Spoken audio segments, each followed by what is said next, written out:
You know, we moved, it has been a long process that began in 2017 when I was first elected in the National Assembly. The late Honorable Bocha was the chairman of a privatization commission at that time, was driving the whole process. He left, it came Paul Otuoma. He drove the same process. There were meetings that were held in Bungoma and in Nairobi.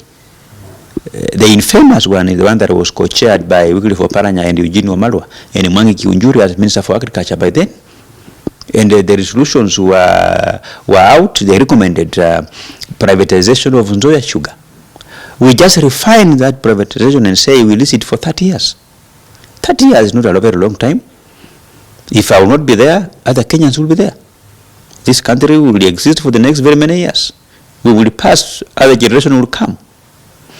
Today I have made the decision to support the lease of Nzoia sugar for 30 years. When 30 years lapses, I think I will be around 72 years. If I will be there or not there, I have children. I have about 3 children. They will be old enough. They will take over that discussion to their liking and drive it forward. So we cannot live in denial that 30 years are too long. I don't know whether I'll be there or not. This country must continue whether you are there or not. There are generations, every day children are being born. Others are being looked for. And if you will not be there, they will be there and they will chart their own path at that time and they will move forward. Tunataka tuangazie mambo machache kwanza katika yanayoendelea katika taifa la Kenya. Lakini kwanza hebu tuambie umekuwa vipi wewe? Mimi nimekuwa sawa, najiandaa kuondoka siku ya kesho kuenda mashinani, kuendeleza pilika zangu za kutangamana na wananchi watukufu wa Kimilili na Bungoma. Naam, wananchi wa Kimilili wa jambo, Bungoma wa jambo. Wa jambo, licha kwamba kuna baadhi yao ambao pengine wanaugua, wengine wamepoteza watu wao wa karibu, na hiyo ndio hali ya maisha ya kwamba kila siku kuna wale ambao wanaugua, wanahangaika na pilika za maisha za hapa na pale. Yote tisa, Bungoma iko sawa. Wakati huu bunge iko kwenye recess ama likizo fupi, sijui kama mbunge, najua mambo shughuli za bunge kwanza huja namba moja. Sijui kabla muende kwenye recess ama baada ya kutoka kwenye recess kwenye likizo, shughuli gani labda Wakenya watarajie katika bunge ambalo mambo yanakuja? Yale ambayo yanakuja katika bunge la kitaifa msimu huu wa bajeti ni kuweza kupika msasa yale makadirio ya bajeti ya mwaka 2025-2026 ambayo kamati tofauti za bunge zimeshapiga msasa. Sasa tutakuwa tunangojea katika pilika hizo za kupitisha bajeti ya mwaka ambao unakuja, muhula wa 2025-2026, na vile pia tuweza tupiga msasa yale mapendekezo ya serikali ambayo watakuwa wakileta katika bunge la kitaifa, yale maarufu finance bill, ile ambayo itaoneshana njia ama mbinu ambayo serikali itatumia kuweza kupata pesa ya kufadhili yale mapendekezo ambayo yanapatikana katika bajeti ya mwaka 2025-2026. Mwaka jana bila shaka kulikuwa na mambo makubwa sana yalitokea katika ile finance bill 2024, mambo ya bajeti. Sijui kama wabunge ambao ni wawakilishi wa wananchi pale bungeni, umejiandaa vipi, na sawa wewe kama mbunge ambao uko katika mrengo wa serikali, umejiandaa vipi ili mwaka huu wa 2025 kusikue na marudio ya yale yaliyotokea mwaka jana?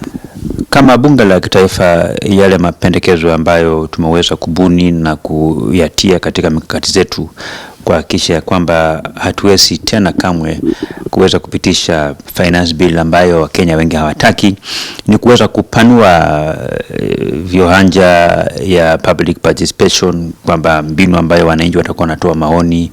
Mara hii tumeweza kupanua, uliona vile tumefanya public participation katika sheria ya CDF, kwamba kwa kila afisi ya CDF ama afisi ya mbunge tutakuwa tumeyafungua tutafungua yale afisi zile ili Wakenya wako wanatoa maoni, na si tu maoni peke yao ambayo tutakuwa tunataka kuiangazia kwamba bunge la kitaifa kuenda mbele itakuwa pia inaatilia maanani yale mapendekezo ambayo Wakenya watakuwa wanatoa, hivi kwamba Wakenya wakisema kwamba hawapendi hiki, tutakuwa tunaangalia asilimia ya wale ambao wanapinga. Kama wale ambao wanapinga asilimia ni zaidi ya 50, tutaweza kutupilia mbali yale mapendekezo ya marekebisho ambayo tutakuwa tunayafanya. Kwa hivyo hiyo ndio tofauti na vile tulivyokuwa tukifanya maneno yetu ya kama bunge la kitaifa miaka zilizopita ama nyakati zilizopita, kwamba ilikuwa tunaweka tu kwenye gazeti rasmi la serikali. Wakenya wachache ndio wangekuwa na nafasi ya kutuma maoni yao, lakini hivi sasa tumeweza kuexpand ile viwango vya wale wa Kenya ambao watakuwa wanajitokeza kutoa maoni kulingana na sheria tofauti za bunge la kitaifa. Wakati ule ambaye tayari public participation ile kwenye constituency level ilikuwa imeanza tayari, lakini nakumbuka mwaka jana lile swala lilikuwa swala kula lilishirikishwa kwenye public participation. Wengi wa Wakenya walisema labda ilikuwa influence ama yale maoni yao walitolewa hayakuzingatiwa katika bunge. Unajua, finance bill ambayo tulioifanya katika awamu ya muhula wa makadirio ya pesa ya 2024-2025 yalikuwa katika hali ngumu sana ya kisiasa. Unakinziwa kwamba muungano wote wa NASA, hasa chama cha ODM, walikuwa wanapinga serikali. Tulikuwa tunapingana nao vikali. Unajua, kawaida wale ambao wapinzani wa serikali huwa hawaangazii yale mazuri ambayo katika sheria, lakini wanaangazia yale ambayo ndio mabaya. Kwa kimombo tunasema opposition to the government have got no business amplifying the gains and the benefit of a bill. That is the work of the government itself, but their main role is to amplify the areas where they think are grey, the areas that they think are not good, and that it will earn them some bonga points before Kenyans if they come out to not to oppose and not to support. Lakini maneno siasa yote kuanzia sasa imebadilika. Wale ambao waliokuwa wakipinga ile finance bill ya mwaka uliopita, wengine wao ndio sasa waziri wa fedha, ndio mwenye kusimamia masuala ya treasury yote. Sasa wale ambao walikuwa minority wakati ile ya kupinga, sasa hao ndio wanatengeneza sheria yenyewe hivyo. So we are in a completely different political environment, na sitarajii kwamba yale tuliyoyapitia mwaka uliopita tunaweza kuyapitia mwaka huu, kwa sababu sasa hii tuko na political goodwill, na waziri ambaye anahusika na kutengeneza ile sheria ya fedha amefungua ofisi yake kwa maoni ya Wakenya wengi. Si tu kwamba unakuja na sheria ndio unakwenda kutoa maoni ya Wakenya. Ni vizuri vile Mbadi amefanya, kwamba kabla ya kuunda zile sheria amekuwa akiengage various institutions kwamba apate mawazo yao ndio aweze kukarabati ile sheria yenyewe. That is what makes the whole difference between the finance bill of yesterday and the current finance bill that we are doing. The finance bill of yesterday, it was done under the leadership of a minister who did not operate within an open door policy. He never engaged experts before coming up with that proposal. But what John Mbadi is doing, and what the government of Kenya is doing presently, is that they are engaging various opinion leaders, various institutions that are very key in so far as the economy of this country is concerned. So by tapping into what they have to say, it actually improves the proposal itself. That before a proposal is tabled in Parliament for debate and consideration, at least it has encompassed some thinking of Kenyans, so that when we will now take it for public participation, utaona kwamba tayari iko na maoni ya Wakenya ndani. So na pia tutaangazia yale mapendekezo ambao Wakenya watatoa. Jinsi unavyosema, labda unamaanisha ni kama una oversee ama unaona mambo mwaka huu yataenda shwari. Iwapo labda kutakuwa na tofauti za kimaoni kutokea ila kwa wananchi ama kwa wanasiasa ama political class ama opposition, sijui kama upande wa serikali na pale bungeni mnatarajia kuhandle aje ndio maana kusitokee na zogo ama crisis? Bunge la kitaifa na nchi ya Kenya kwa jumla ni nchi ya kidemokrasia. Maanake ni kwamba wengi wape, wachache wasikize. Kwa kimombo tunasema that the minority will have their say and the majority will have their way. And we will debate this bill on the basis of how we are persuaded in terms of what benefit it brings to Kenyans. And just echoing the statements by Treasury, they had indicated that this finance bill may not necessarily propose any further tax measures, maybe tax reliefs in terms of the very many taxes that we approved. There is a team that does monitoring and evaluation. Maybe if there's a report from the team that does monitoring and evaluation of our policies, we'll be able to do a report that can result into reviewing of some taxes downwards. I think we will be happy. But Treasury has indicated that so far the available taxes and the available ways of raising revenue is enough to sustain our budget. And I think also I also want to laud the government approach to use the pension from Kenyans, to borrow pension from Kenyans and fund various development projects. It happens all over the world. If you go to America, you go to England, you go to China, you go to Germany. The other week I was in Australia, and I interrogated the Australian government of raising revenue without borrowing expensive loans from IMF, World Bank and other development partners that comes with stringent conditions that doesn't favor the great citizens of our country, is that you borrow the pension that Kenyans give. And all we need to do is to assist government be able to come up with a very clear policy that also makes some money available for Kenyans who are retiring, so that when Kenyans retire, they should be able to access their NSSF savings without any delay.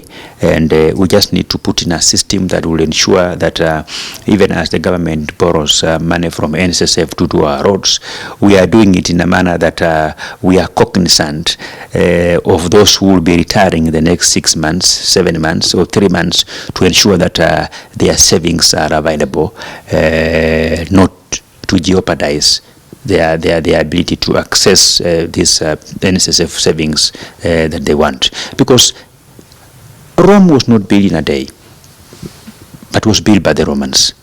I think there is nothing wrong from when the government borrows the NSSF money, because we have got laws in our country that guides contribution to NSSF and how an individual can access these NSSF funds. So, for example, if you have young people who are between the age of 20 and 45 who are not near in retiring, the money which they are contributing, instead of this money lying somewhere idle, some of this money, mismanaged by the trustees, by NSSF trustees, by investing in things which doesn't bring much profit. This money should be available to be borrowed by a government so that we can be able to develop our country. We have the capacity as Kenyans to develop our country. And when we say that the population of our country being over 40 million people is not a weakness but a strength, what we mean therefore is that we can actually use the money which Kenyans are contributing to NSSF to borrow this money, develop our roads, provide the necessary infrastructure that will provide an enabling environment for Kenyans who do business to thrive, for Kenyans who are agriculturalists, who are venturing in agribusiness, for them to thrive by ensuring that we open up our rural areas so that our rural areas can be accessible by very many institutions that provides ready market for various agricultural products that are produced in our country. So by so doing, I think it's also going to ensure that we do not increase taxes for the Kenyans. Kuna swala pia, the issue of the debt ceiling. Do you think Kenyans keep asking themselves, why do we keep borrowing? Why do we keep borrowing? Other than the idea where you're suggesting government should borrow internally and just take from the funds that are available, kama hiyo mambo ya NSSF. Sijui kama wabunge mnaonelea vipi jinsi wa Kenya wana complain government is borrowing too much. Nyinyi kama ambao mko pale ku oversight, sijui mambo haya yanaenda vipi? You know, there is no country that can avoid borrowing in its entirety. And when we came in as Kenya Kwanza government, when William Ruto was sworn in as president, we had very expensive commercial loans that the previous regime already plunged our country in. Kulikuwa na madeni ambayo tayari serikali ilikuwa imekopa, na vile unavyojua ama vile Wakenya wanavyojua ni kwamba government exists in perpetuity.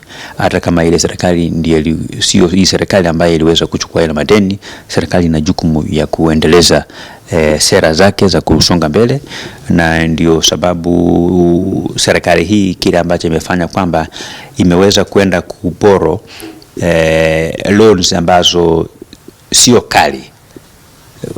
What the government has done is that because they already existed very expensive loans with very huge interest that our previous regime had plunged our country in, and the country was almost slipping into the debt distress, almost defaulting.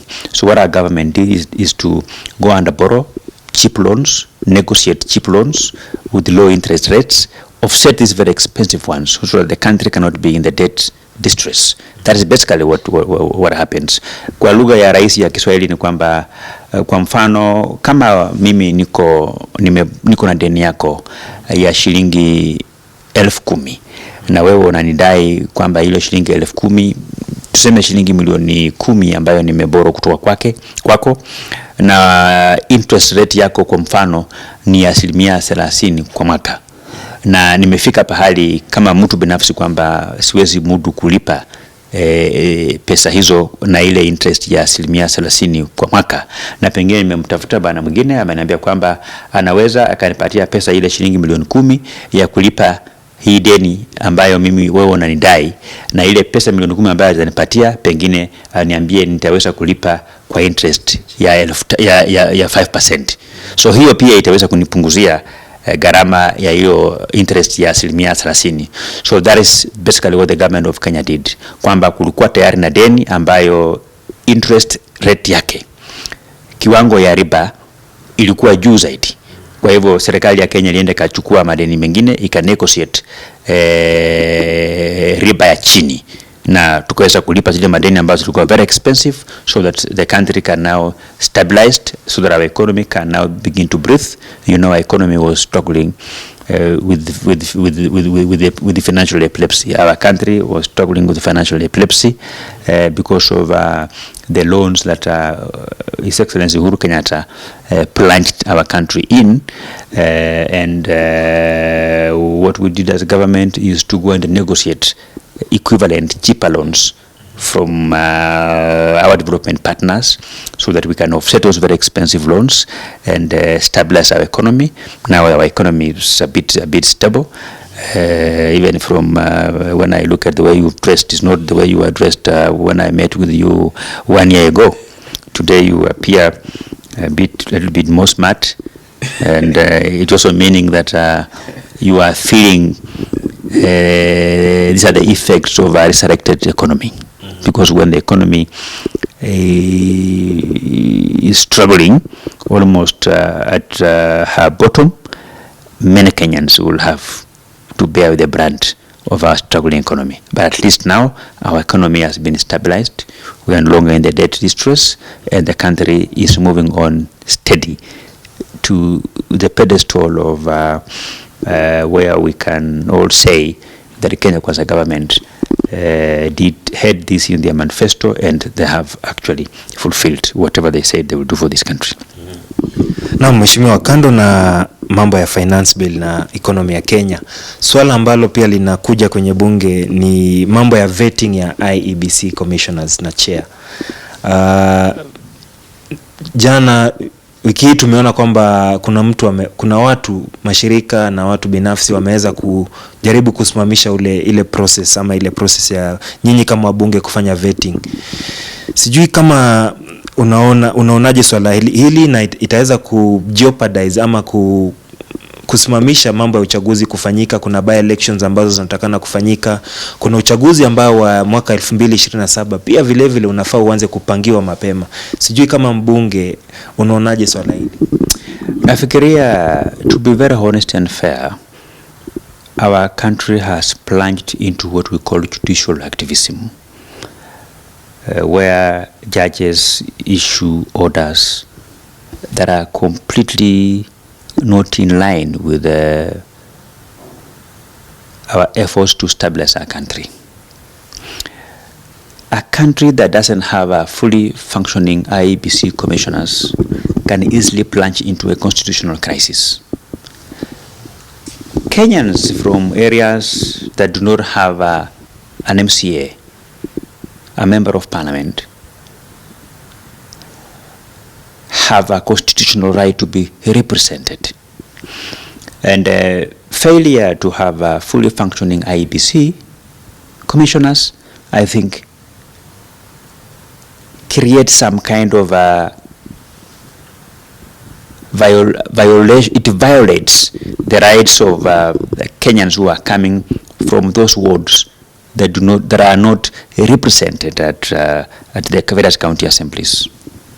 The country today, as we speak now, is undergoing budget preparations, where various elected leaders are making advances on behalf of the people that elected them on what should actually be included in the budget. And the areas where there is no member of parliament, the areas where there is no member of the county assembly, I think we should all agree that their rights are being violated by failure to have an individual whom they have elected who can take their interest to the county assembly or their interest to the National Assembly, especially at this very important cycle in our country of activities to share the national cake. The national cake is shared in the National Assembly, where members of parliament from 290 constituencies scramble to have a share for their constituencies, including those who are nominated. They are also nominated to represent specific institutions and specific categories of people. They also need to begin to make recommendations that will favor the people they represent. And by so doing, I'm just hoping that, of course, as Parliament, we will move with the speed to be able to process the names that were afforded to us by His Excellency the President within the shortest route possible. When the report will come in, the House Business Committee will prioritize debate and the processing of those names so that our country can have a fully functioning IEBC. And it is on this spirit of constitutionalism, the spirit of safeguarding the interest of the Kenyan people, that I would urge our courts and our judiciary for once not to be victims of judicial activism by just flying out orders to stop a government process. They should be driven by the bigger picture of Kenyans from those constituencies who would not even have their representatives, and they should actually shield IEBC from political interference, because we have people who are hell-bent to use IEBC to resurrect their already stifled political career. We have individuals in our country who have for very many years sacrificed our economic gains for cheap political reasons, because if you listen to those who are challenging the legitimacy of IEBC commissioners, they have no point. These commissioners are Kenyans. And they went through a rigorous interview process to where they are today now here. Somebody challenging their suitability. I think it is high time we as Kenyans, and I think the problem that we face as Kenyans is because of too much freedom that our constitution birthed. You know, we have too much freedom.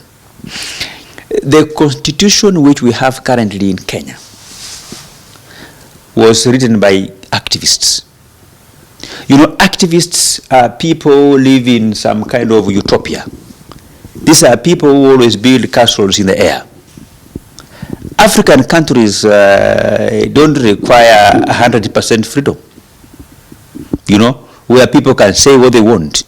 You know, even people can go to court and say that even gayism is they should need to be recognized. They have a right. LGBTQ, all these kind of things. You know, we have opened up our country for abuse. You know, and I think from where I sit, we must have a government that only shares power with other arms of government, but limits the freedom of Kenyans not to be allowed to an extent where some people do whatever they think is right for them. We, as a country, we must change. As a people, we must change. That whatever I do is not just about myself, but it should be cognizant of my neighbors. It should be cognizant of other Kenyans whom we are sharing the country. You know, and I don't envy what Samia Suluhu did by deporting activists from Kenya. You know, in Kenya, Kenya has become a country of we are not promoting innovation.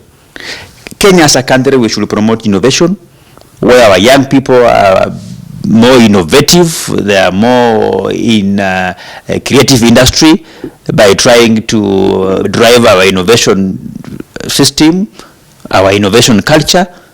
But I'm surprised. Kenya as a country, we are raising activists. We are promoting activism. Everybody in Kenya is an activist. You know, it's an activist. A country that has 70% of her population being activist, that country is doomed.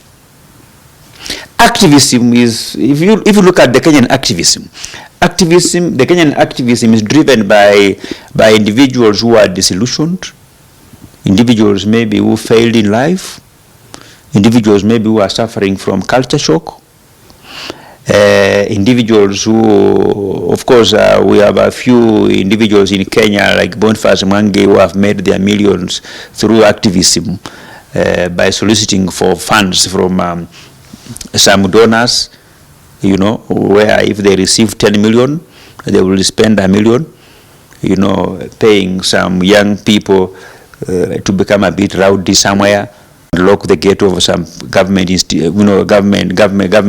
office somewhere else, take pictures and justify why they should get more pay. But we should move away from activism to promoting innovation in our country. You know, and me, I'm just happy what Samia Suluhu did by deporting those activists who had gone to Tanzania to do what in Tanzania. even in within our diplomatic cause, we have a diplomatic code of conduct. We can't be proud as a country that we are exporting activists to our neighboring countries.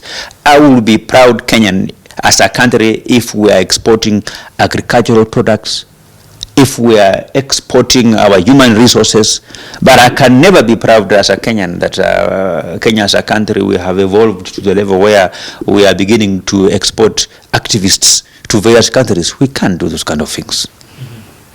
You have said this is not judicial oversight, ni judicial overreach. What do you think the IEBC can do to build public confidence? Kwa sababu tayari naona watu wanasema commissioners were the public interviews of the commissioners was just a publicity stunt. by, say, the president and Raila Odinga, who's now part of government, to recruit commissioners that would be into their favor. As a political player yourself, Mheshimiwa Didmus, do you think IEBC, who sits at the IEBC office, can help influence winning or losing an election? And what can the IEBC do to build their public confidence once it's constituted? I think as a country we are reading too much into IEBC commissioners. We are being too much individualistic, you know. And the integrity of an electoral system is not in the commissioners. It is in our electoral system. The system that prescribes how a voter is registered, how a voter is identified, how a voter is given a ballot, and how a casted vote by a voter is counted, relayed, and announced. That is a system. I think as Kenyans, we seem not to trust IEBC because our focus is on wrong personalities. We must begin to interrogate the electoral systems. A system should be designed to a level that it doesn't matter who is a commissioner. It doesn't matter who is a CEO. So I want to urge Kenyans to let IEBC commissioners be, and if we want to offer justice to our country, then we must focus on reviewing that system. Straight from voter enlistment, voter identification, how a ballot is cast, how the counting, and the relaying of the results to the national tallying center. That is what we should focus on as a country, you know. And we want to, as a country, I think we should invest in systems so that it doesn't matter who's the chairman of IEBC. It doesn't matter whether the commissioner is from this tribe or from that tribe. And once we do that, then you will realize that it doesn't matter who is the chairman of IEBC. That makes a difference on who wins the election. It's about the system. The system should be made in a way that no one can manipulate it. Look at the point. And our government is just suffering from some collateral damage because the president comes from a particular subtribe. So when he comes from a particular subtribe, then all those commissioners who have a name that suggests they come from the same subtribe, they are disadvantaged, including those who are perceived to have worked with him either in the party or somewhere, or they were friends. You know, that is detrimental to our government, to our country. You know, our countries, we must mature. The same way we are saying that our democracy has matured to a level that is admirable globally, Kenyans also need to mature. We need to change our way of thinking to a level that we should not be petty, focusing on the tribe of an individual, focusing on the association of an individual, focusing on who worked with who is a lawyer for who. Those are things which they should not determine the suitability of a commissioner. The suitability of a commissioner should be pegged on their academic credentials, their past experiences, and their integrity as an individual. But it should have nothing to do with their surname that suggests where they come from. It should have nothing to do with their history of work of work experience in terms of they worked with who. We can't advance forward as a country if we keep holed up in such kind of a hole. You know, it doesn't mean that anybody who is serving the commissioners and as a name that suggests he comes from the region with the leader of opposition, then we can say that the leader of opposition will manipulate him. We should mature beyond the tenets in the thinking that if a commissioner is Kamba, then Kalonzo Musyoka will manipulate that particular commissioner. That is hogwash. That is balderdash. We should mature as a country to the level where we need to trust Kenyans, regardless of their surname. Whether their surname begins with an O, begins with an S, we should trust that Kenyans will do a good job. And the difference between Western countries, of course, you see, as African countries, we try to emulate Western countries. The difference between African countries and Western countries, the reason as to why African countries have continued to lag behind in terms of development and even democracy, where we have wars in African countries, where we have post-election violence, where we have chaos every time, where we have even coup d'etats dominating our history, is because of the thinking that a person who comes from this tribe, he will favor a presidential candidate who comes from his tribe. You know, while the Kenyans are saying that we should not be tribal, while Kenyans are always singing that we should have equal opportunities as a country, regardless of where you come from, whether you are a Luo, you are a Luya, or wherever, as long as you are a Kenyan, you have a national ID card, then we should live in a country that affords us equal opportunities. Is the same way I'm also asking Kenyans that we should run away from that parochial and cheap thinking that an IBC commissioner from a particular community would favor a presidential candidate who shares the same surname with his or her, or who comes from the same ethnic background. We should not invest too much in the people. We should invest in the system. When the system is watertight, it doesn't matter who is the IBC commissioner. It doesn't matter who the chairman of IBC. It doesn't matter the age. And I think we must have a paradigm shift in the way we look at things, so that as a country and the African continent, we should begin to invest in systems, so that it doesn't matter who's president, Kenyans will still get development. It doesn't matter who the chairman of IBC, Kenyans will get a free, fair and verifiable electoral process that will get leaders that will have been voted in on the basis of their manifesto. That is what I think is ailing our country. What is ailing our country is not corruption. What ails our country is not taxes. What ails our country is not what many people think that our constitution. What ails the Republic of Kenya is the way of thinking of Kenyans. Our thinking should never be hogwash, where people are condemned because of where they come from, where Kenyans feel that so and so is not fit to be the chairman of IBC, or to be a commissioner of IBC, or to be a CEO of a particular company because of where he comes from.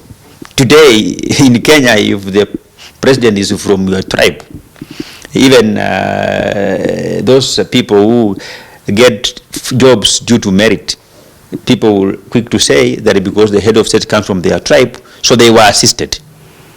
So we must change our thinking.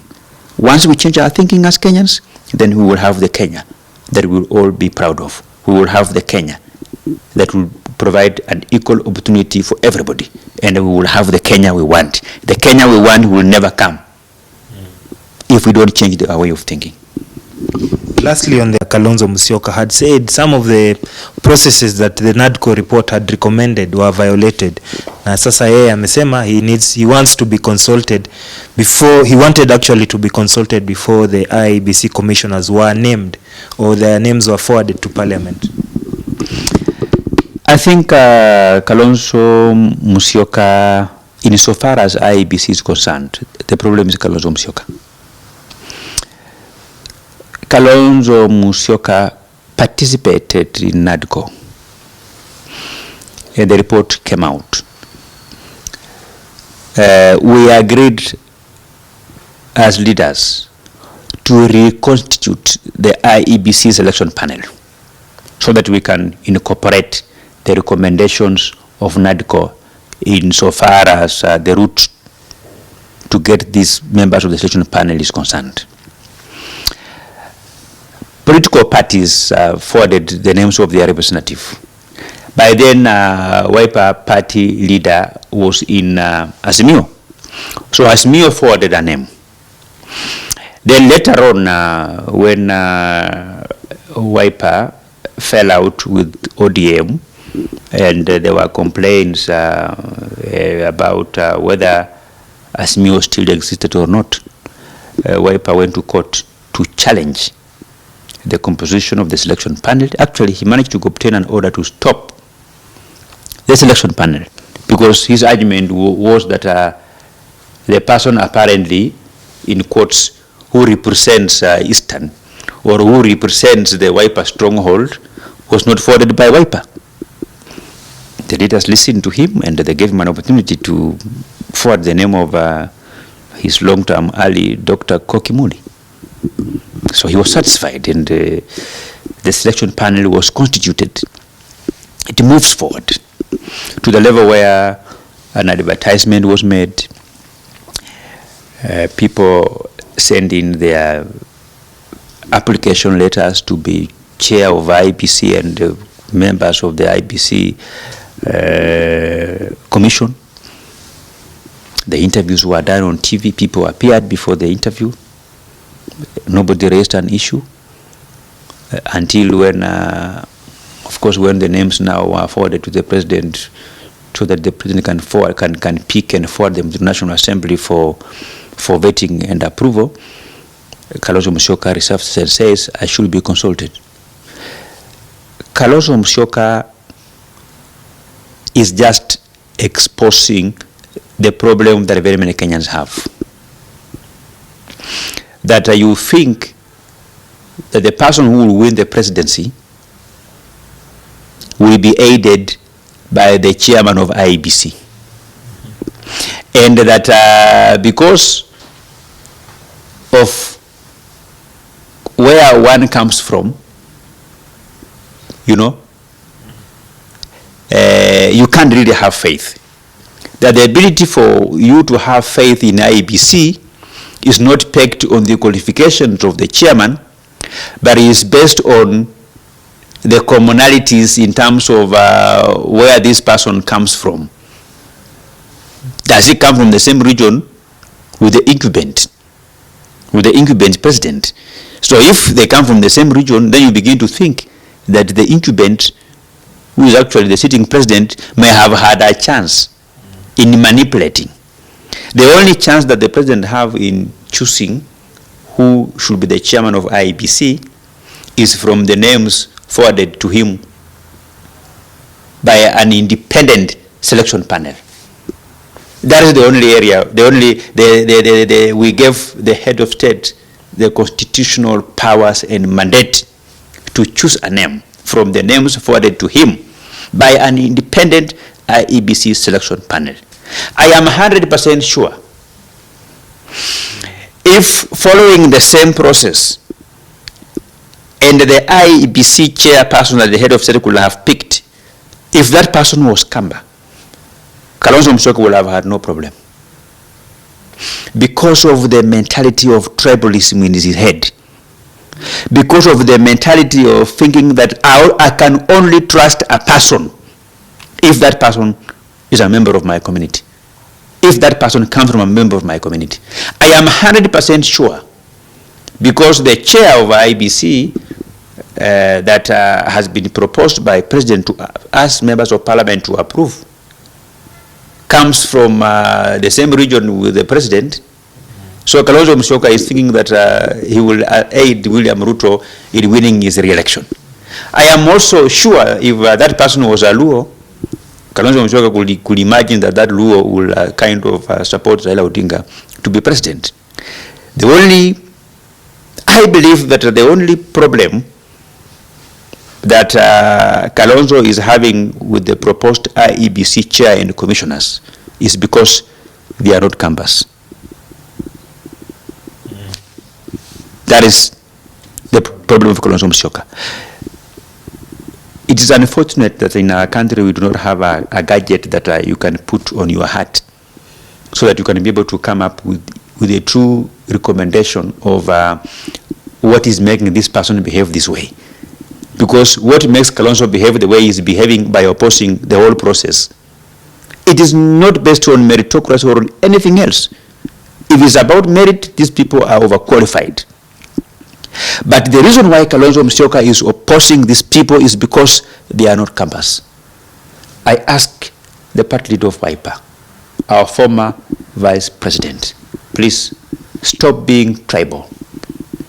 For once, remove tribal lenses and see these people as qualified Kenyans, Kenyans of reputable character that can deliver a reputable election before our country. Let us shift our discussions from discussing about personalities and let's begin to discuss about systems that can be put in IEBC, systems that are for posterity, systems that are watertight, that cannot be manipulated by an individual, so that Kenyans can spare their energy from this wanton tribalism which you are perpetuating so clearly.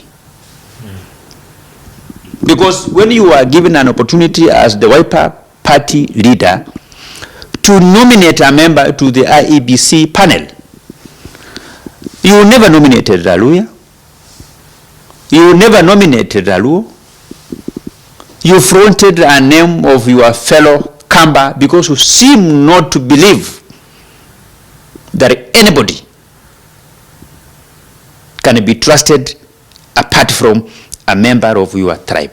Please, for once, Your Excellency Stephen Kalonzo Musyoka, smelled the coffee and lead from the front as a leader.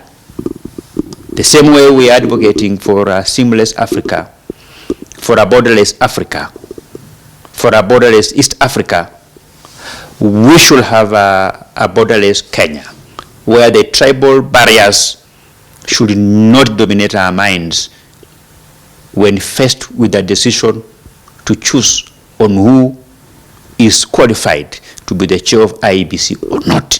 For once, Honorable Stephen Kalonzo Musyoka, I beseech you as your son, I politely ask you, don't be tribal, don't be watermelon. Let Kenya have a fully functioning IEBC. And let's shift our discussion from discussing personalities at IEBC and begin to discuss about systems, policies and procedures that can engineer our electoral reforms. Now, still on the election issues, Mheshimiwa, wiki iliyopita aliyekuwa naibu wa rais Rigathi Gachagua ameweza kuanzisha chama chake anakiita DCP. Realignments za mwaka 2027 zimeanza kutokea.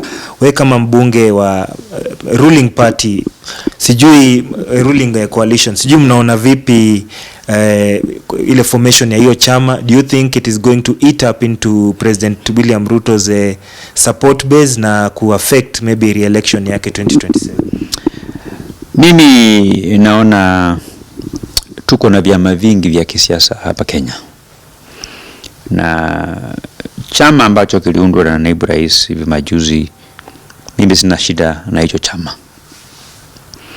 Shida yangu tu ni kwamba we need to have a discussion as Kenyans as to whether a person who left office by way of impeachment is allowed by our laws to be a party leader of a political party. When you are a party leader of a political party, that party should be led by an individual who is not an impeachee. When you are impeached, you are not fit to hold public office. You are not even fit to chair a funeral committee. You should not be allowed. So that's my only problem. But about forming parties, the only difference between that party and UDA and ODM is that that is a tribal party. It's not a national party. Because if you look at the objectives on why that party was formed, if the statements by Rigathi Gachagua is something to go by, it appears that is a Central Kenya party, because he has been saying that the people of Central Kenya have been duped because they went to government without their own political party. So he has formed a party for Central Kenya according to his to his intellect. And I think if you look at the way former deputy president is conducting himself, I want to tell you without blinking an eye that if a well-wisher from amongst those allies of Rigathi Gachagua who are surrounding him, if one of them would be touched by God and take Rigathi Gachagua to Mathare Mental Hospital, I can assure you a file will be opened and the Rigathi Gachagua will be admitted. It's only that the people around him are living in denial, and I want to politely ask the likes of Senator Methu, the likes of George Mutu, the likes of Cleophas Malala, that let's be brother's keeper. Let them take the mental instability of our former deputy president with the seriousness that it takes. I want to politely ask our former second lady, Mama Boyce, Pastor Dorcas, that if you love your husband, kindly consider check him in a mental facility. Take him to Mathare. You can take him to South Africa or abroad in one of the best mental hospitals, so that our former deputy president can have his mental instability checked. Because the way he's saying, the statements he makes, I come from a region that was affected by 2007-2008 post-election violence. I come from an area where when you can only access that area from Nairobi through either Eldoret or Kericho. I saw bodies of human beings lying on road when you drive. At times even you are blocked by bodies of dead people. I have had an opportunity to follow up what happened in Darfur, Central Africa Republic, in Bangui, Democratic Republic of Congo. I was in this country when there were wars in Yugoslavia, in Afghanistan, in Iraq. I know what it means by having peace after elections. I know Rigathi Gachagua. I served with him in the National Assembly for 5 years. I know what he can say and what he can't say. His utterances recently points to a person with mental instability. I ask Pastor Dorcas, if you love your husband, please take him to a mental facility for checkup. And I can assure you, even if the person who will examine Rigathi Gachagua is an intern psychiatrist, he will be admitted. He will be admitted. Those are signs of a person with some mental instability. Mheshimiwa, with that party being formed, the utterances and all the political whatever aside, do you think this could eat up into President William Ruto's election basket and re-election bid in 2027? I could have only commented about whether this newly formed party by our former deputy president will eat into our support or not, if I could have listened to their manifesto, if I could have listened to their plan, if I could have at least known who is going to fly their party flag insofar as running for president is concerned. Because a party is not a name. A party is personalities around the party.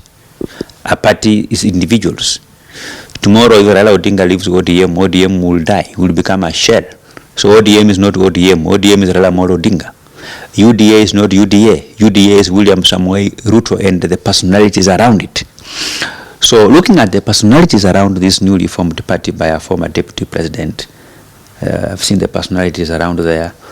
I can tell you, if I form a party tomorrow, as Didmus Barasa, and I begin to have a contest with them in terms of popularity, I can't lose sleep. If myself as an individual, I can't lose sleep. If I were running against the personalities that are surrounded this newly formed party by a former deputy president, then I can tell you William Ruto, Kenya Kwanza would not lose any sleep because of this party. Finally, on the opposition aspect, there's also the re-emergence of former CS Fred Matiang'i, who as well has said he wants to form a party. I think it's called UPA or something, or come into the political fore with that party of UPA. What do you think of his re-emergence? I think the kind of a person and my ambitions to run for governor of Bungoma and the respect I have in this country, I'm not going to discuss a person of Fred Matiang'i and his party because it's not my equal, it's not of my level, and not that I am disrespecting him, but you and me knows that I don't think if Fred Matiang'i can even win an MCA seat in Iborabu where he comes from. I don't think so. These are people who have who stole too much money during their tenure. And they are just being itched by the too much money they have to bloat their ego to begin imagining that they can be president of the Republic of Kenya. Mheshimiwa, let's get closer home, a bit closer home. You obviously mentioned your ambitions of becoming Bungoma governor.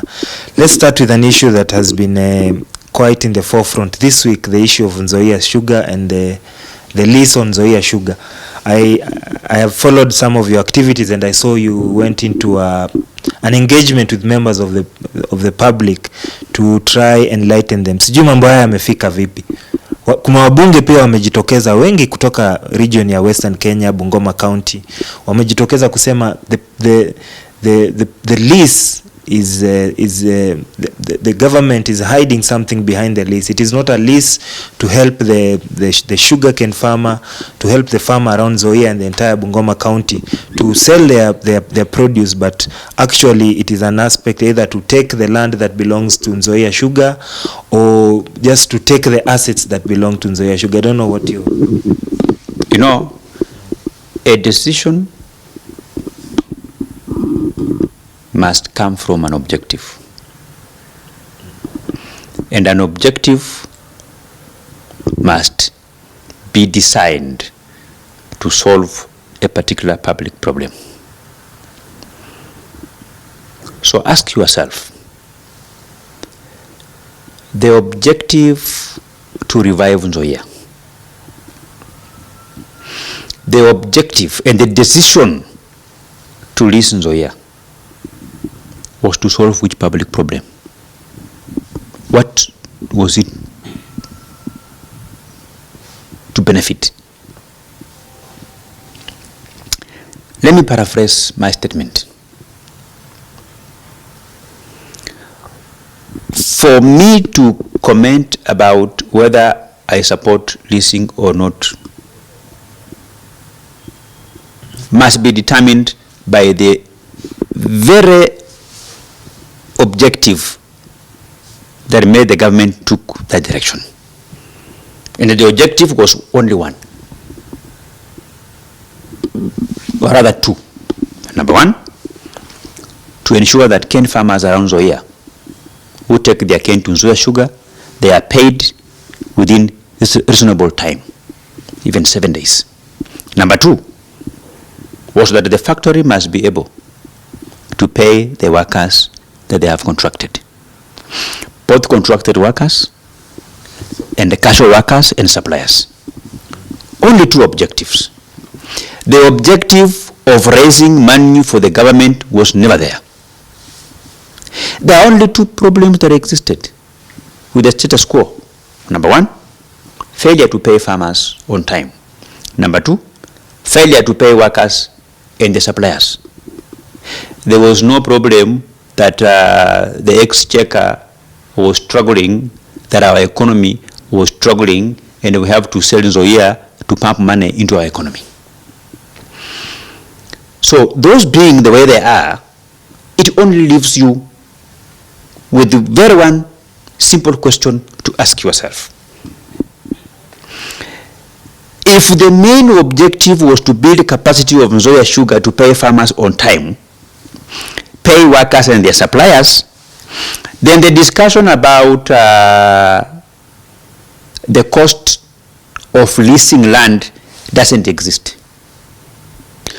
Nzoia was not to solve, or was not to get money for the government of Kenya in any way. It was never part of the objectives of all our engagement. So when you now ask me, I can even ask a very stupid question. Those who are opposing the lease from Nzoia, they are saying that the nuclears had been leased to this investor cheaply. Suppose 1 acre piece of land has been leased at 10 billion, and you raise 25 billion. Where will this 25 billion go? They will go to exchequer. They will go to be embezzled somewhere in Nairobi. They will go to run other government programs elsewhere. So as a leader from Bungoma, I don't care how much money the investor paid the government to get land, the nuclears.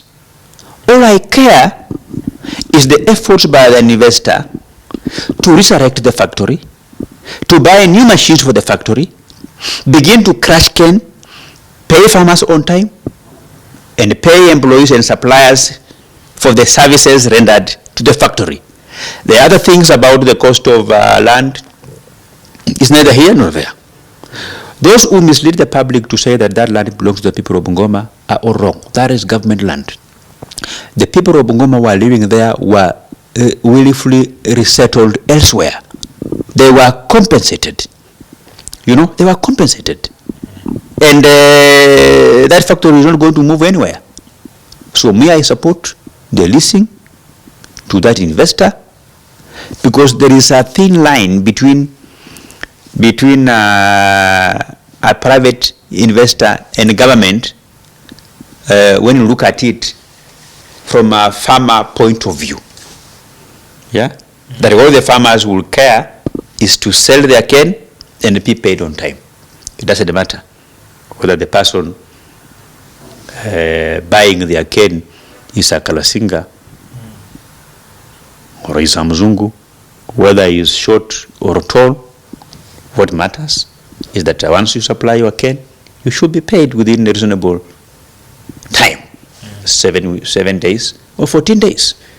We have farmers who supplied their cane to Nzoia sugar 5 years ago and they have never been paid. I supply cane farmers. I supplied cane to Nzoia Sugar Factory in the year 2014. Up to today, they have never paid me their money. But I've since moved to take my cane to Naitiri Sugar, which is owned by Rai. Today, if they harvest my cane, they pay me within 7 days. Yeah.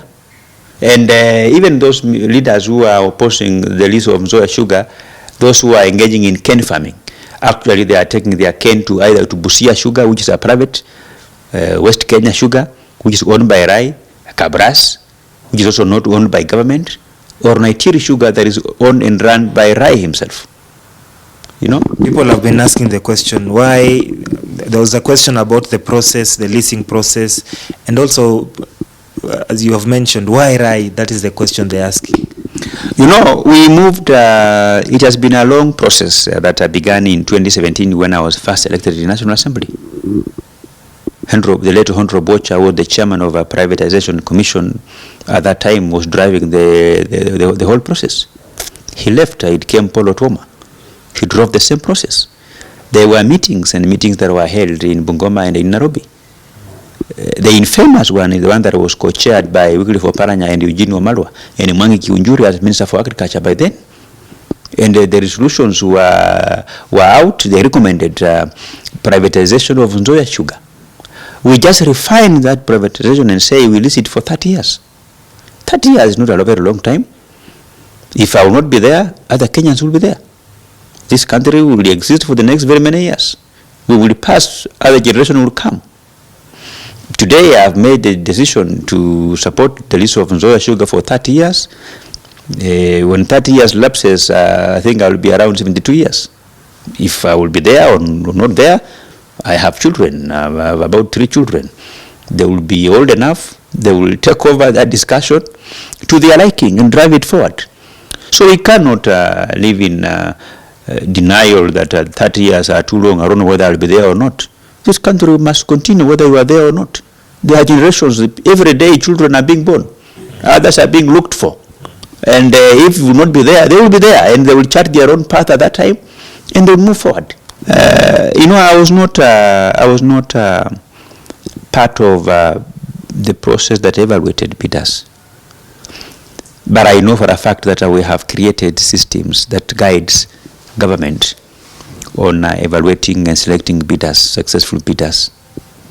You know, especially when it comes to public entities.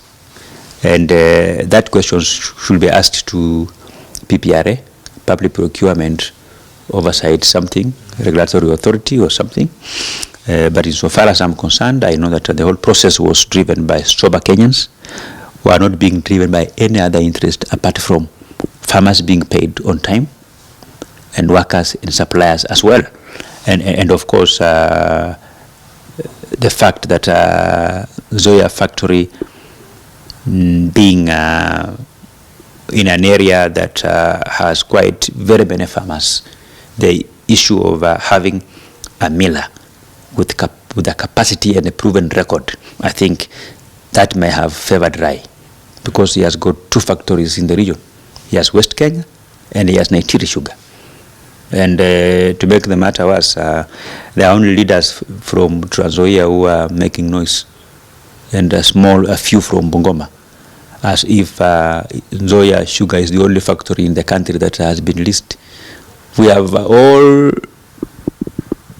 government-owned millers in Kenya has been leased out to private individuals, private investors, private firms. Have you heard any noise in Kisumu? Have you heard any noise in Homa Bay, South Nyanza? You haven't heard any noise.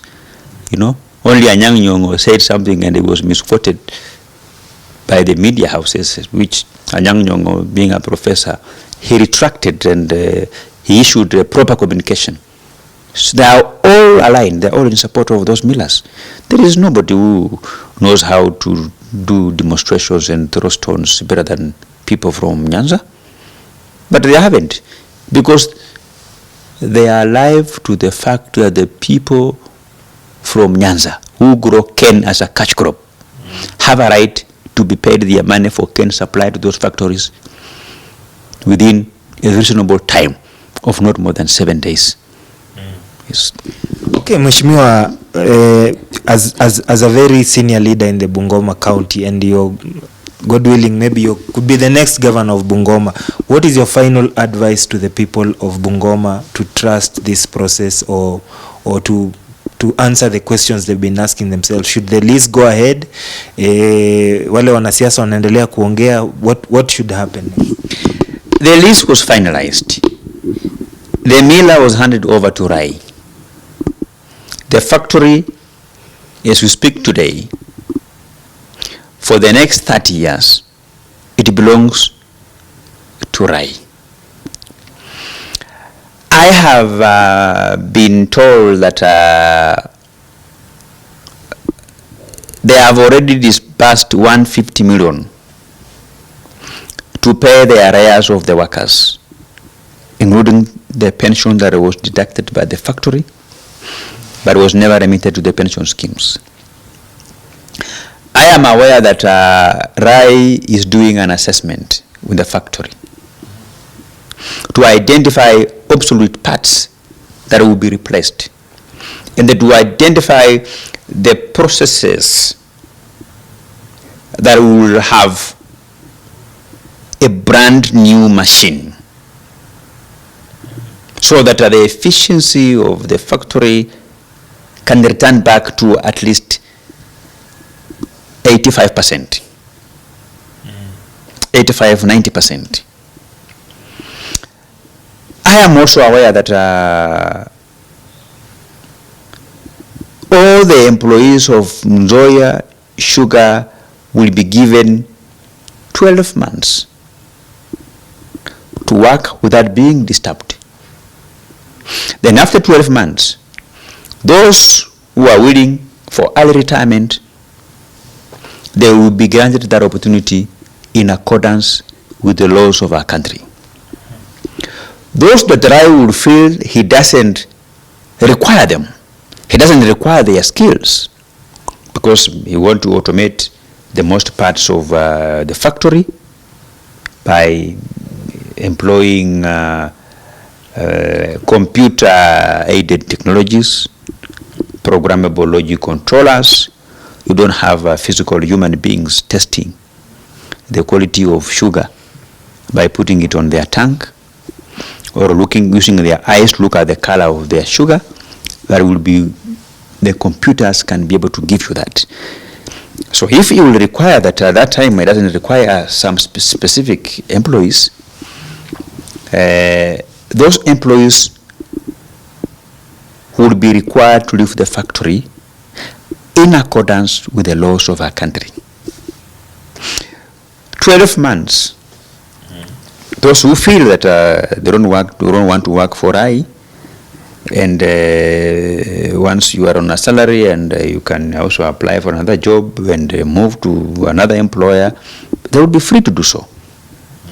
So, in a nutshell, the decision by government to lease out Nzoia Sugar Factory has benefited the farmer, the workers, and the suppliers. Now, Mheshimiwa, you mentioned the politics of the region taking center stage in this issue. Yesterday, or early this week, starting this week, we saw the governor of Nzoia was arrested and charged for matters related with his county, graft in his county. As a leader from the region, do you think, how do you take this issue first? Number one, Governor Mutembei is not the first Kenyan to be arrested. I have also been arrested severally on other issues. When the police arrest someone, it is in accordance with the laws of our country that there is a conflict that needs to be resolved by the court. And a conflict that has to be taken to court to be resolved begins by police arrest or a police summon and arraignment of the said party in court before a judge. That is what happened. And on the same day when Mutembei was arraigned in court, I also had around more than 6 people from my constituency, Kimilili, were also being paraded in court in Kimilili on various allegations, trespass, assault. So the fact that Judge Mutembei appeared before a court of law cannot be subject for my discussions, because there are very many Kenyans who go to court every day. Even as we speak today, thousands of Kenyans have taken plea in court on various offenses and various allegations. The position of an individual being arrested, to me, is not exceptional. There are very many Kenyans who are arrested who go to court. And going to court is just a judicial process that Parliament enacted a law that wherever there is a conflict, today, if you go to report to the police that I have obtained money from you with false pretense, if I have assaulted you, the police, the system, will take me through the same process. And you don't begin to mention the names. It is the system. It is the laws that we put in place. Yeah. So there is nothing unusual, nothing to worry about, nothing extraordinary, nothing that even warrants people to begin destroying properties because Mutembei had been arrested. There are very many Kenyans who were arrested. Those people were even protesting in Kitale town yesterday because their governor had been arrested. Some of them, however, been arrested before for various allegations, for various conflicts. So the country should move on, the county should move on, Kenyans should continue doing what they do, the people of Nzoia should continue to engage in the activities that will afford food on the table. They should continue doing what they do to get money, to run their families. Mutembei being arrested is just a process which is normal. It is not peculiar to him himself. It is not unusual. It's very usual. Mheshimiwa, what do you think of the sentiments that his arrest or whatever the case, the charges that are placed against him, whether he did it or not, are being pushed because he's just linked to become the official spokesman of the Western region? As a leader from the Western region, what do you think about that? You know, when a person takes plea in court, then the burden of proof shifts to the prosecutor. We should not speculate and appear like we are investigators who have the evidence. We do not have the evidence. The evidence is with the DPP. When he will have his day in court during hearing, the evidence will be adduced.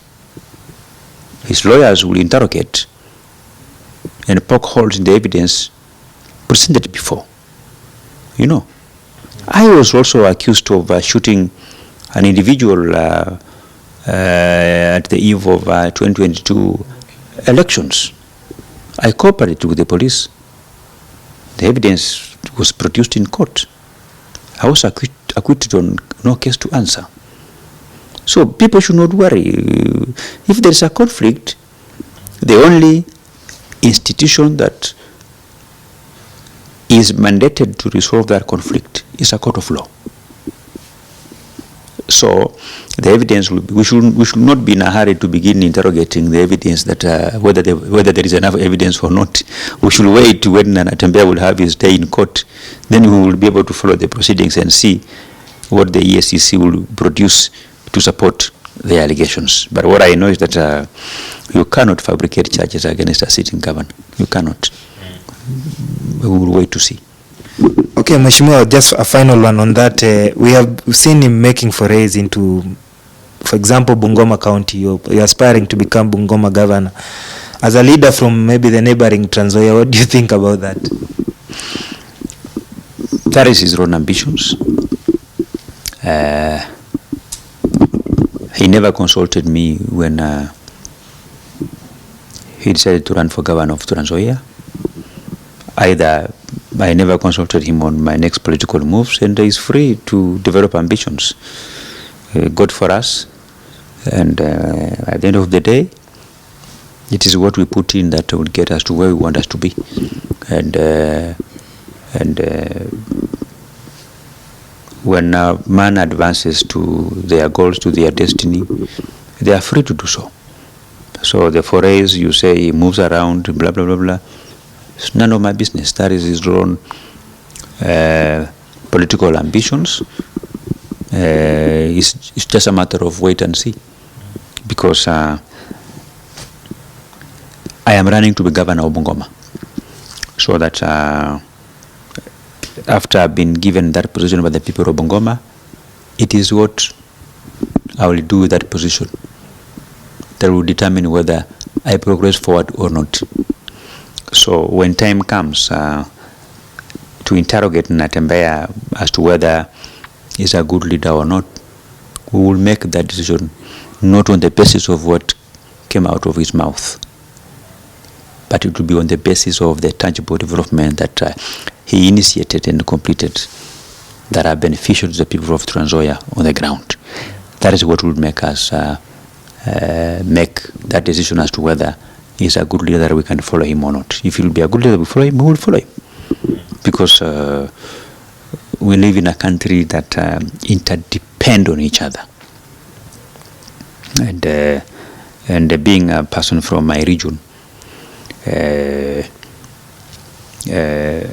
Kenya at large is that Kenyans will always coalesce around a person that we think will save our country. Yeah. Now, Mheshimiwa, finally, I know I will request some other time so that we just sit down and try to discuss and interrogate your ambitions of becoming Bungoma governor. But just as a final aspect, for the years you've been Kimilili MP since 2017, what are these things that you think you have done for the people of Kimilili that warrant you or will make you the best candidate? Because that will be the barometer for people to measure and see what has Didmus done for Kimilili, so that we should upgrade him or give him the position to become the governor of the entire Bungoma County. And what will make you stand out in the position of Bungoma County governor if you are elected? But we'll have some time to discuss this, but you can just give us some highlights of that. When I was first elected a member of parliament for Kimilili constituency, there were around 18 schools that were mud-walled. And we had around 4 schools that the learners were purchasing education under trees. So I came up with an ambitious program of eliminating all mud-walled schools in my constituency, and to ensure that no child of Kimilili would purchase education under a tree. That one we managed. And as I speak today, I have revolutionized the education infrastructure in the Kimilili constituency, that today if you do an aerial view of Kimilili constituency, you will see more than 40-story buildings housing magnificent tuition and administrative blocks. That one I have done. I have also, historically, there are very few counties in Kenya that had more than 2 huduma centers. Bungoma is going to benefit from my efforts. We are currently putting up a state-of-the-art huduma center. I was told by the CEO of huduma center that huduma center is the best in the country, and we are completing it in the next 1 month. By December, that huduma center will be fully functional, and the people of Kimilili, Mount Elgon, Tongaren, Webuye West and East, and part of Kapchai will not have to travel all the way to Bungoma in search of government services, but they will get it from there. I'm also completing one of the best tuition blocks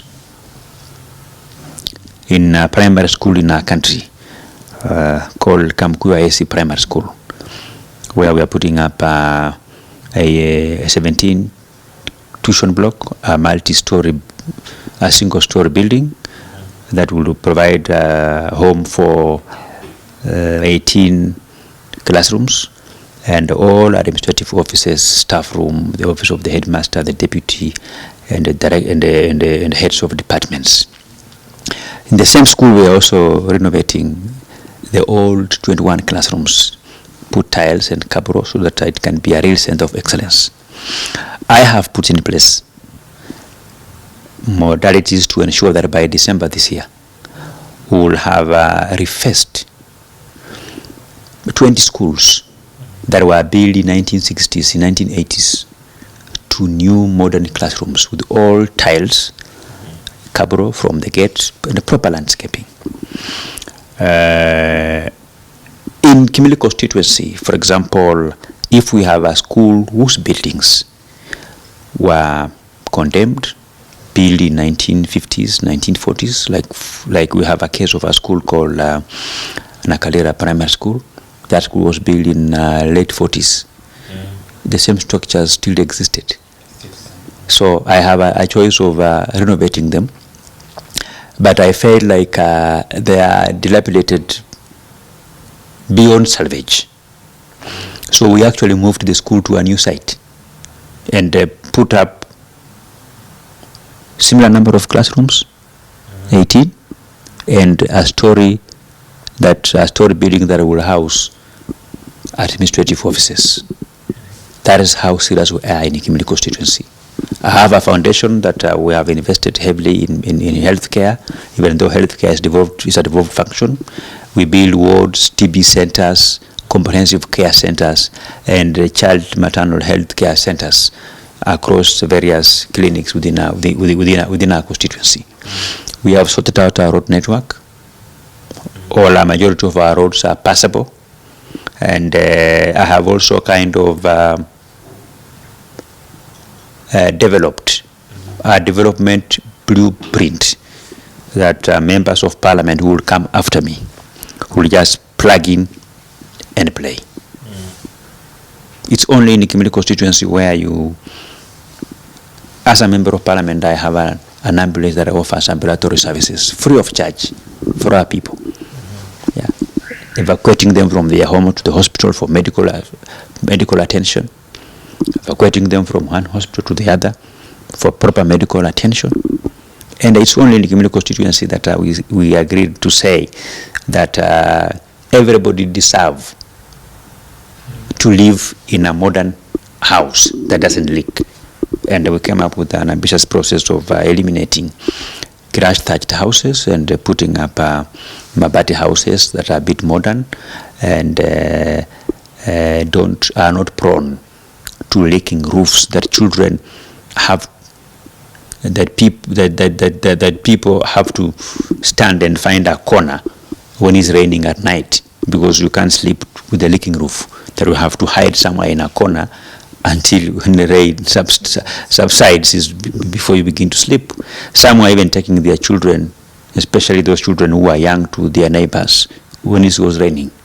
So in the Kimilili constituency, I sorted out that one, that the generation that will come will remember me and the team that I have worked, that I will continue to work together, and the people of Kimilili who are alive during my tenure as the member of parliament, that we have done what the previous members of parliament never did.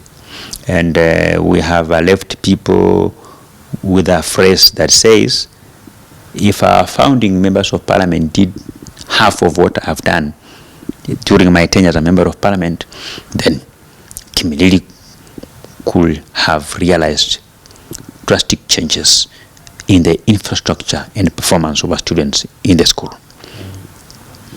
Naam, asante sana Mheshimiwa. I will request for the purposes of our viewers, we have another sit down just to solely discuss the issues of Kimilili and your ambitions for Bungoma County. Thank you very much. Yeah, thank you very much. That has been Mheshimiwa Didmus Barasa, Member of Parliament for Kimilili. Until next time, thank you very much for watching.